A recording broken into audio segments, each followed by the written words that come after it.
The blind man sitting by the roadside and begging is saying something about the attitude of the community towards those that have physical challenges, let us call them. Because if this person was cared for by the community, he would not be sitting by the roadside begging. He was born in a community. He was born in a family. He's coming from a family. If you ask him, he's going to tell you he still has brothers and sisters somewhere. He still has probably his mother or father or uncle or somebody. He's not just left alone away from the family, or he doesn't have a family. He has a family.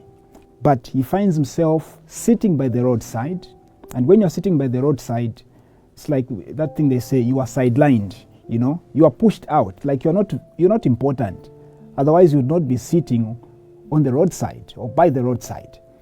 Just listen to the response of other people when he begins to cry out to Jesus. Hey, be quiet, you are disturbing. They rebuke him. What about our own, in our own context, in our own societies, compounds, families? We do have people that have physical challenges.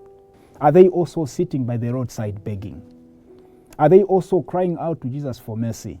And when they do, are we telling them to be quiet? Are we rebuking them because they are a disturbance?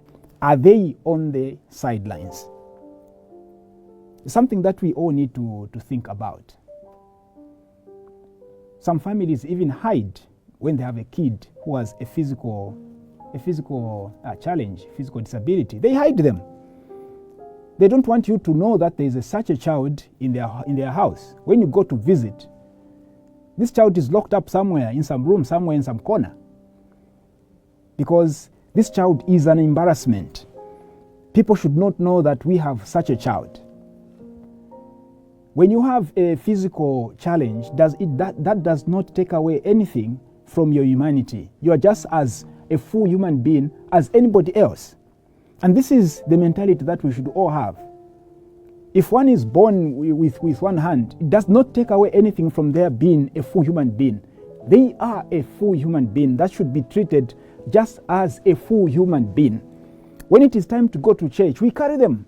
The point here is to allow such people to be part of the normal life of the community, the normal life of the family, without treating them or even reminding them about what we think is wrong about them.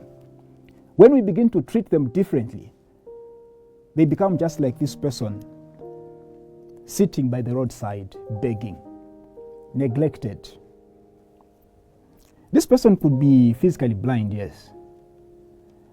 But when you go into the spiritual realm, let us call it, you realize that this very person could actually even have more sight than those that have the physical sight, spiritually. That's why Jesus gives him two graces, if you like. The physical grace, and the second grace is where he says, your faith has healed you. There's so much faith about this person, even more than those that are following Jesus day in, day out. Those that are rebuking him, be quiet, be silent, you are disturbing. This person has more faith than those. On our own journey of Christianity, we should seek to acquire spiritual sight. Spiritual sight is what allows us to see the depth of our relationship with God. It is what allows us to see what is wrong and what is right, what is sin and what is sinful and what is not sinful. So having spiritual sight, if you like, you can even say, is more important than having physical sight.